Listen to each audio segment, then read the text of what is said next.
Hey everyone! Hi! Hey! It's Coaster here with my friend Rossy Kitty here. Hi. Hey! And we have a list of goodies we're going to do for you today. Some fun things. Yes. Let's see. Okay. First thing first is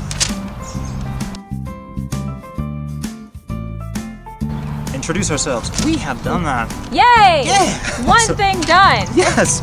Awesome.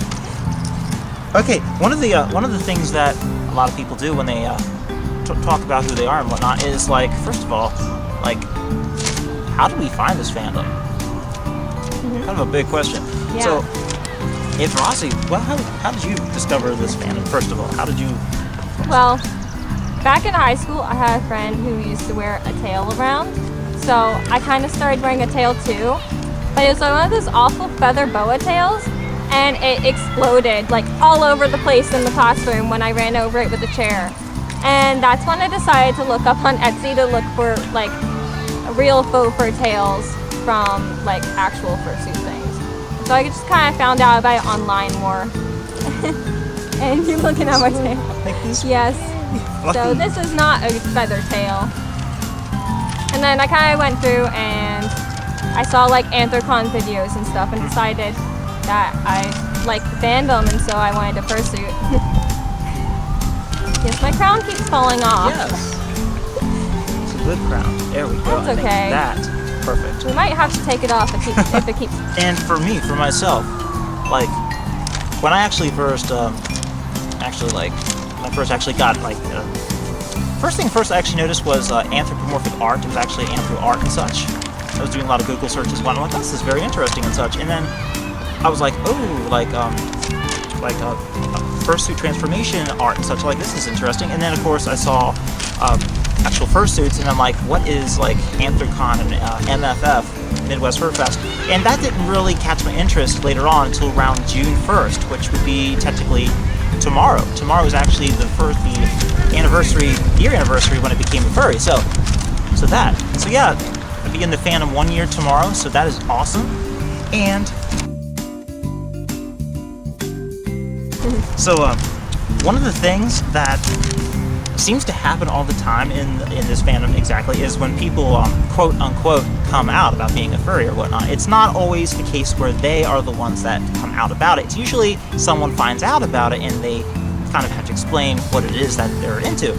So, like, how was that with you? Did your mom like first notice it first and that kind of thing? Because it seems like the mom is always the first one to find out. It seems like that kind of thing. Well, my mom thought it was pretty cool.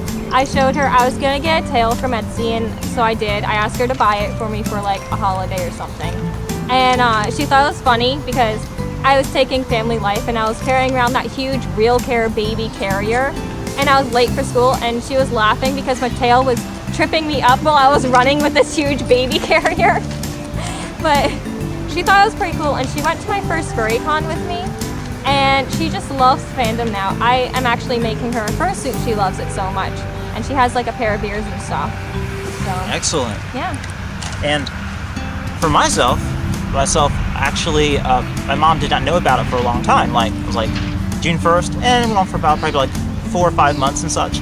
And it turns out that I have a Facebook account, so I started posting some things on there, and everything on there was for friends to see except my public profile. And I mentioned on there that I was a furry and such, and my mom immediately, she's like, what is this furry thing you're into? And I'm like, she's like, it says on Facebook that you're a furry. She says, is that the people that go around wearing tails and such? I'm like, she said, you mean, she said the people that think they're part animal and such? And I said, you mean other kin? Therian? I think that's what you mean.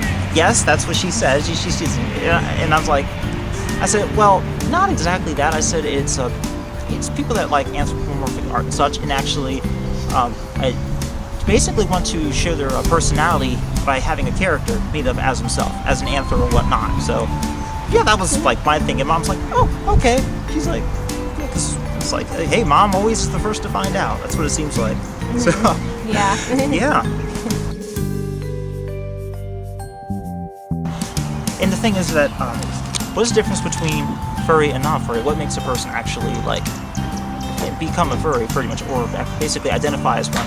And what it is that I feel, this is my opinion of the fandom and whatnot, and that is that when a person feels like they have characteristics or qualities that they can associate with that animal or character, and they feel comfortable expressing that with their friends and publicly and whatnot, then that, I feel, is what actually helps a person identify as being furry versus non-furry. I mean, a lot of people like digital art and such that have anthros, like Star Fox, Sonic. When a person actually feels comfortable portraying their personality in that to others, I think that's what makes a furry.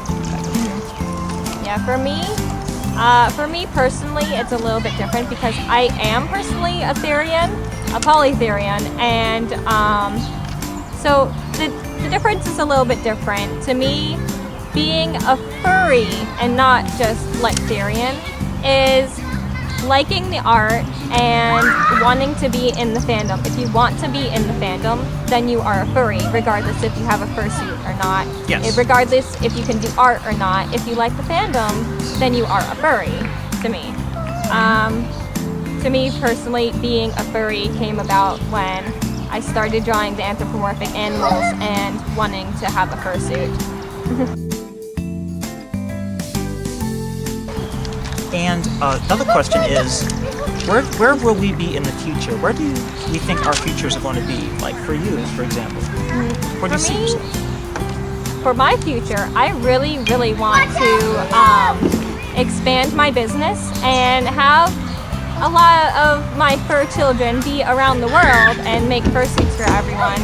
And that's my dream job, to be a fursuit maker, so that I can get out of retail and just do this, honestly. And I want to go to a lot more conventions, obviously. She does fantastic work. So. And for me, I feel that my future that I want to do is actually become a doctor, actually help heal people and such.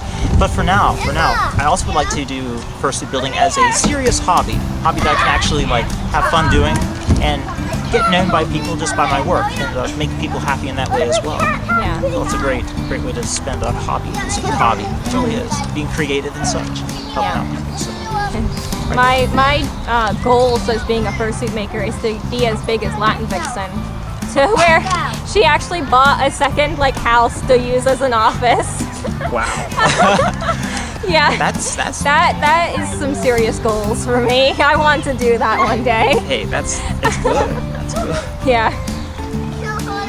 So so now we have something for you.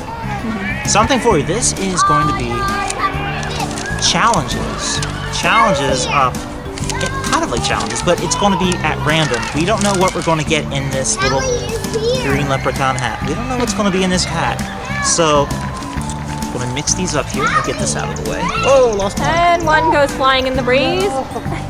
Okay, I'm going to mix them up really well here, mix them nice and good. Okay, Rossy, would you like to do